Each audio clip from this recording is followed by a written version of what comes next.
যাম কোন ভাই আমার স্বামী এক নম্বর তো আমার সংসার অবিলম্বে সেই হিয়ে যদি নাই আমরা কই যাম আমার এর গুলারে লাই কই যাম কোন ভাই আমার এর গুলারে লাই আমি কই যাম আমার সব কাজ করে দিতে আমি কালকে আমি সারাদিন দৌড়েছি দৌড়ে যা র্যাপ দিয়া আমি সোনা স্কিম মোট দিয়া তারপর আমি র্যাপে ফোন দিছি যে ভাই এমন টাকা নেট আছে পরে র্যাপে গেছে র্যাপে তাই আমি ধরাইছি ওই যে এখন আমি ফোন দিয়ে ধরাইছি পুলিশ কি করে হ্যাঁ পুলিশ কি করছে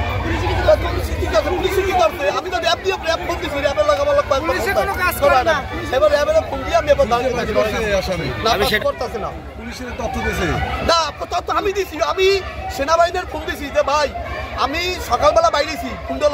কুণ্ড লইয়া যাইয়া আমি যখন আমার সোনার স্কিম বোর্ড ওই সোনা মেয়ার বোর্ড সেখানে আমাকে আত্মীয় আমার বেয়াই পরে হ্যাঁ আমি কান্দাকাটি করে আমার বোন গেছে যাওয়ার পরে ছবি দিয়েছি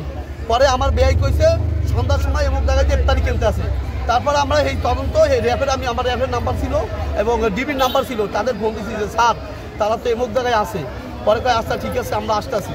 পরে হ্যাগো দিয়া এই ডিবি দিয়ে রেট দেখি ডিবির পরে আইয়ে পড়ছে তারপরে ওই র্যাপের যে প্রধান ওই যে আর নাম হইলে ডিজি হ্যাঁ ফোন দিয়েছি পরে হয়ে গেছে যাওয়ার পরে আমি কইছি স্যার এই এলাকায় এখন যা শুক্রবার ওই মসজিদে তারা নামাজ পড়ছে ওই এলাকাবাসী সবাই কইছে এই লোকের দেখছি এখন আমাকে আত্মীয় স্যার সাইন জানে না তারপরে ওই এই নামাজ পড়ছে এই জায়গায় পরে আমি র্যাপের আগে কইছি আমি এই জায়গাটা যদি ভালো চালাইলে এই জায়গায় হয়ে ধরা খাবে ইনশাল্লাহ তারপরে সন্ধ্যার পরে আমাদের বাসায় ভূমিকা নেয় কিনা সেটা বলেন পুলিশ না এটা ভূমিকা নেয় নাই আমি শুনবো র্যাবে ধরিয়ে নিয়ে আমার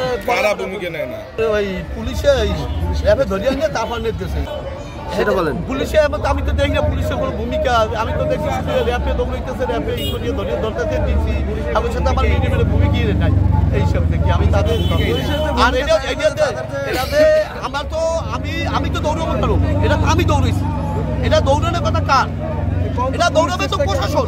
আর প্রশাসনের জায়গায় আমি দৌড়ে আমার প্রতিবার র্যাবের ঠিকানা দিতে হয় আর ডিবিরে হারে আমি দাঁড়াই যে আমার এবং জায়গায় আসামি আছে এবং জায়গায় আছে তাদের আমি সহযোগিতা করি এবং ওই আরে ফোন দিয়ে আমি ঠিক মতো আমি তো আমার তো ভাই হারাইছি কষ্টটা তো আমার তো মনে করেন যখন ভাই হারাই গেলাম ভেঙে বলছি তারপর ভেঙে পড়ার পর আমি হাল ছাড়ি নাই যে আমার ভাইকে যারা ধরছে মানে তারা মেরেছে এই সন্ত্রাসী এই সোনা শাহিন শাবানা এবং তার 3 ছেলে কণা এবং কণার ছেলে তারা কঠিন তাদের ফাঁসি হোক আমি এই পর্যন্ত দৌড়াইতেছি মানে যখন ওই ভাই মারা গেছে থেকে আমি হেঁটে আমি তাদের পাই নাই তাই আমি এদের কঠিন ফাঁসি চাই আমার